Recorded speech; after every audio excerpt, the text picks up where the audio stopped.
This is KMTV 3 News Now, this morning. Good morning, I'm Courtney Johns. And I'm Maya Sign. Today is Tuesday, February 5th. We start with a look at some of this morning's top stories. Crime Stoppers and Omaha police are offering a $25,000 reward for any information about a deadly shooting. Robert Williams Jr. was shot Sunday night. He made it to the Creighton University Medical Center and from there was taken to Bergen, where he later died. Williams was 28. Police were at this location near 45th and McKinley searching for evidence Monday morning. Ralston police have identified the man killed late Sunday by a hit-and-run driver. Richard McIntyre Sr. was in a crosswalk just after 9 p.m. when he was hit by a truck. Now, originally, witnesses said the truck was black or gray, but now police are saying the truck is silver or white and that truck may have been dirty. They say the truck is a Ford F-350 with damage to the front end. Anyone with information is asked to call police. An Omaha City attorney has cited the owner of the Yale Park Apartments months after the apartments were evacuated.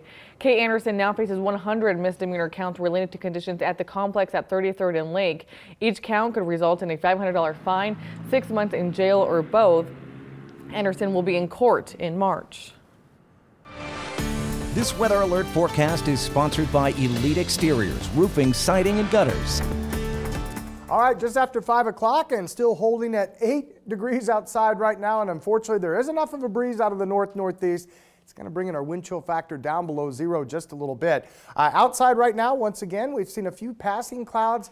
Nothing showing up, at least across the immediate metro here on the radar, although we could see a little bit of a light mix, mainly some very light snow or some sleet pellets come down through the day. Don't think it's going to amount to much, but just kind of a heads up. It's not out of the question. We see that. All right, right now in Council Bluffs, 7, common number. Field Clough down to La Vista. Everybody checking in the same way through our Bellevue neighborhoods this morning. Right now, upper single digits. Currently, Swanson Park, Willow Springs, both at 8 degrees. And as we kind of pirouette back to the west here, right now up in Bennington 9, Elkhorn down to 5, one of our colder spots. And then from Millard back to Gretna here right now, temperatures also consistent in the upper single digits. All right, out on the courtyard of Creighton University here on the campus, all the snow, or most of it's gone after those mild days over the weekend. Unfortunately, though, back in the deep freeze again this morning. In fact, the next 3 or 4 hours probably stuck in the upper single digits to about 10 above. And then the forecast does call for temps to climb through the teens into the lower 20s this afternoon. And again, clouds. And then Courtney and Maya, we are talking about maybe some very light snow, a few sleet pellets, shouldn't amount to much. But unfortunately, it does stay a little active through the week with the wintry precip in the forecast. We'll have more on that coming up in a few minutes. Yes, we just can't get a break. Thank you, Ryan. The Fremont community is reeling after a weekend crash that killed a pregnant mother and 3 of her children. Yeah, flowers mark the spot on Highway 30 where the crash took the lives of Maria Cristina Menjivar and her sons. We spoke with residents at the mobile home community where the crash occurred. They told us crashes are frequent in the area and many drivers speed. It's a busy highway because it goes from 4 lanes to 2, and then there's no turning lane, there's no shoulder. These wrecks happen like pretty frequently, like 2-3 times a year, if not more. One family was only a few yards away when the crash happened, and they rushed outside to offer their help. Hear more from them coming up after 6 o'clock this morning. The Westside School District will be enforcing its newest boundary changes in the next school year. The district held a meeting last night to explain those changes and hear what parents thought. The Board of Education approved the changes. 3 elementary schools will be affected. 3 to 9 reporter Sydney Gray is here in the studio with the details. Sydney. Hey, good morning, Maya and Courtney. The changes will be impacting Loveland, Swanson, and the Sunset Hills communities. The district wants to expand Sunset Hills attendance boundaries in 2 specific areas, west of 87th between Pacific and Papio Creek, and the area west of 90th to 102nd between Pacific and Leavenworth. District officials have been working on the boundaries for 2 years. The goal is to balance out the populations of these 3 attendance areas. District officials originally wanted to shift more students to Sunset Hills from Loveland and Swanson, but those recommendations were modified a bit now. About 50 students from both schools will go to Sunset Hills. Any child who's there in their school can stay there regardless of the boundary changes, and I think we did a much better job over the last year of listening to people and gathering that input. but any students who are new to the district will have to go to Sunset starting in the 2019-2020 school year. Students who have older siblings at either Loveland or Swanson may enroll at those schools as long as the older sibling still attends the school. You can find the district's new boundary website on our website, 3newsnow.com. In studio, Sydney Gray, 3 News Now. All right, thanks, Sydney. Well, it's a fairly common sight throughout Omaha, people standing in the median asking for money. But the city is hoping new signs can combat panhandling. The median ordinance has been in place for over a year, and more signs are coming up telling panhandlers in some places it's just not safe for them. More than a dozen intersections are now marked. City officials say the effort is all about keeping drivers and panhandlers safe. A number of medians that actually meet the criteria of the ordinance are in the hundreds, but we want to put them where these medians are actually being occupied by pedestrians. Coming up after 5:30, we'll hear from some living near trouble spots about the effort and why they say they're supporting the city. Turning now to national headlines across the country, teachers in Oakland are following the same path teachers in LA took earlier this year. They're now going on strike. 95% of them voted in favor of a strike in Oakland. They're calling for smaller class sizes, increased student support, and pay increases. The district offered an average 5% raise over 3 years. The district and the union are not scheduled to meet before February 15th, and that's when the strike could start. And teachers say if a strike begins, they're in it for the long haul. And video from Manhattan is springing up after a shooting in broad daylight on a train platform. Police say they've arrested the man seen in this video, and they are searching for 2 other people who may have been involved. Detectives say the shooter is tied to MS-13, and they have seen an increase in violence tied to the gang. Tonight, President Trump will address the full Congress and the nation, giving his State of the Union speech. Originally, the speech would have been given about a week ago. Both the Trump administration and Democratic leaders will bring special guests to this speech. CBS's Natalie Brand is on Capitol Hill with a preview of that speech.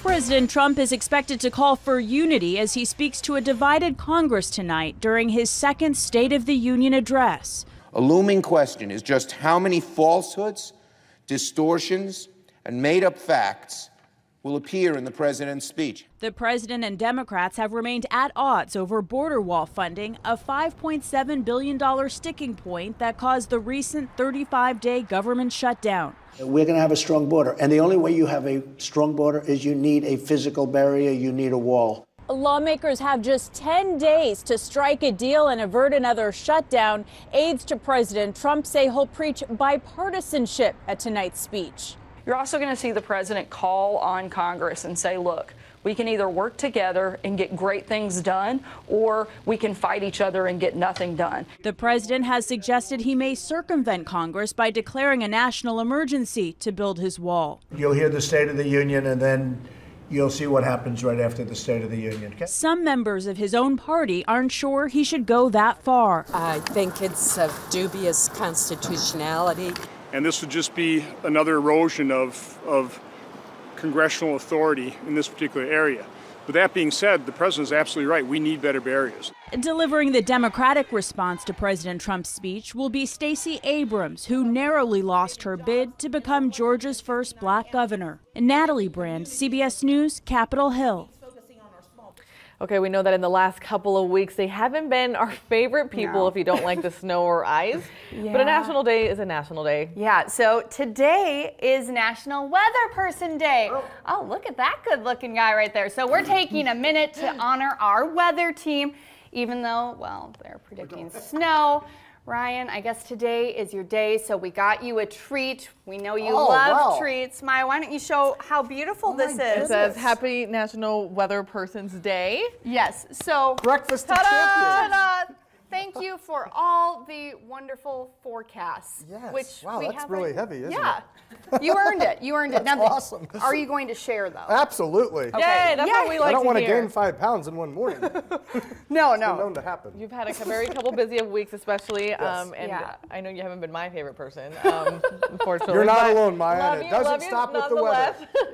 So, yeah, congratulations, and thanks for all you do, because I know that you guys, especially since you've been so busy with all these storms, you guys are the one that keep us safe and track all the storms coming in, keep us advised on what to wear and, you know, school cancellations. So thanks for all that you do. Yeah, you keep us safe. Do you have any good news for us ahead, though? No. Did you earn this cookie or not? Can you have that back? It's going to end up in my face. Go on. You were saying. You were saying. Tell me about this. You actually will do that. What do we have going on? Well, we got a little bit of the wintry stuff still hanging around here. Okay. We're back in the deep freeze. We've got maybe some light snow, a little wintry mix. And in all seriousness, it doesn't take much of that to cause some slick spots. We'll kind of get into the details on that coming up here. All right, we're going to toss to commercial break because I see you eyeing that. We'll let you take a bite. Glad I'm not wearing it yet. Still, we'll see. Still ahead, it's a parade fit for a Patriot. The New England Patriots. That is a lot of excitement today as Patriot Nation gears up for the massive Welcome Home Parade. We'll tell you just how many fans, it's a lot, how many fans are expected to pack the streets of Boston. All right, and outside right now at 5:11:09. Hey, we're up a degree in the last couple of minutes. A little bit of progress there today, but again, we'll get into the details of our light wintry mix coming back right after the break.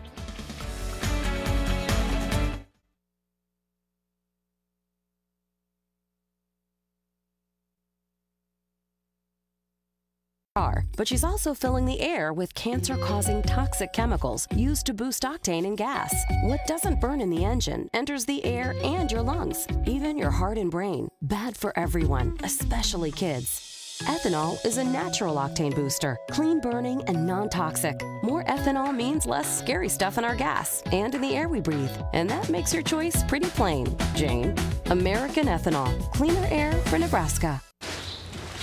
Hey, I just wanted to... Hey, there he is. Are you looking at the results of yesterday's Constant Contact email? We were supposed to watch that together.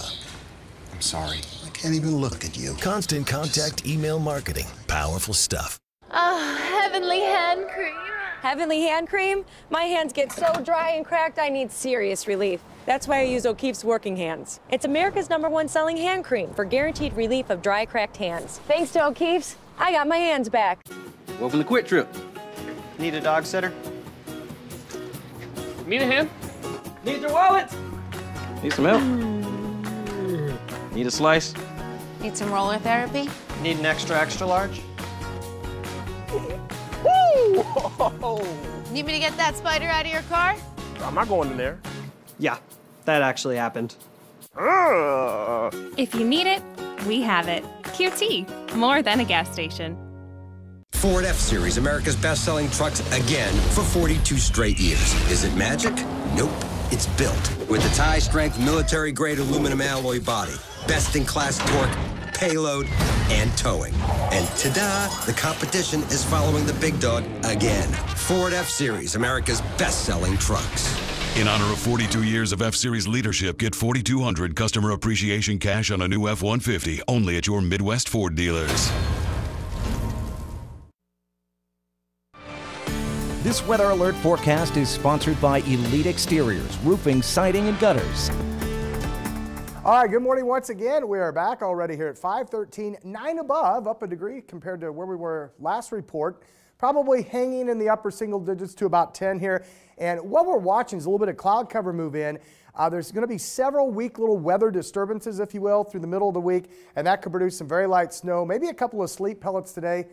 I'm not really concerned about that much in the way of accumulation, but again, when you start getting the sleet pellets involved, it doesn't take much to create a few slick spots, especially with temps this cold to start off this Tuesday, and then other opportunities will continue tomorrow into early Thursday. My concern tomorrow is if we get a little bit of maybe freezing drizzle to mix in. As we saw yesterday morning, it does not take much before even colder air returns later on this week. All right, outside right now, a little bit of an increase in cloud cover and actually some returns beginning to show up on radar, which we'll look at in just a second. It's still that biting, cold, stinging air mass. Very dry, 9 with a dew point of 0, north winds 12, and with those conditions, after all the fog and very much missed mild temperatures over the weekend. Right now, visibility pretty good as we look live from Creighton University across the freeway there. All right, everybody up an average of about a degree in the last half hour here. It's now gone from 2 to 3 for both Norfolk and Wayne. Still holding at 8 from Fremont to Lincoln, but we're back up to 13 in Beatrice, checking in at 15 right now in Falls City. And then a gradual cool down from south to north into western Iowa. We go from 12 in Clarinda back down to 5 above in Denison. And all of these numbers, comparatively speaking, to yesterday morning, about 5 to 15 degrees colder. Remember, the cold air kind of came in from this period through about 8 or 9 o'clock, and then we dropped like a rock after the mild temperatures Sunday afternoon. So we'll probably see this graphic even out a little bit as we go through time and steady off where we are right now. We still have some wind out there. It's not as bad as what it was at times yesterday, but a north to northeast wind now at 12. It's going to do a number on our wind chill factor. Current wind speed in Lincoln 14 and even about 10 to say 13 miles per hour off to the northeast of us. So when you take those temperatures, even though we're up a degree, wind chill factor is now down from 2 below to -6. That's what it feels like in Omaha, and you can see generally about 10 to 12 below across the northern counties. Obviously not quite as bad to the south where temperatures are a little bit warmer. And unlike the weekend when we had those mild temperatures, fog's really not an issue across eastern Nebraska, western Iowa, and northwest Missouri. A couple of maybe flurries beginning to show up from the radar side here north of the valley. A lot of that, though, kind of hanging off to the north.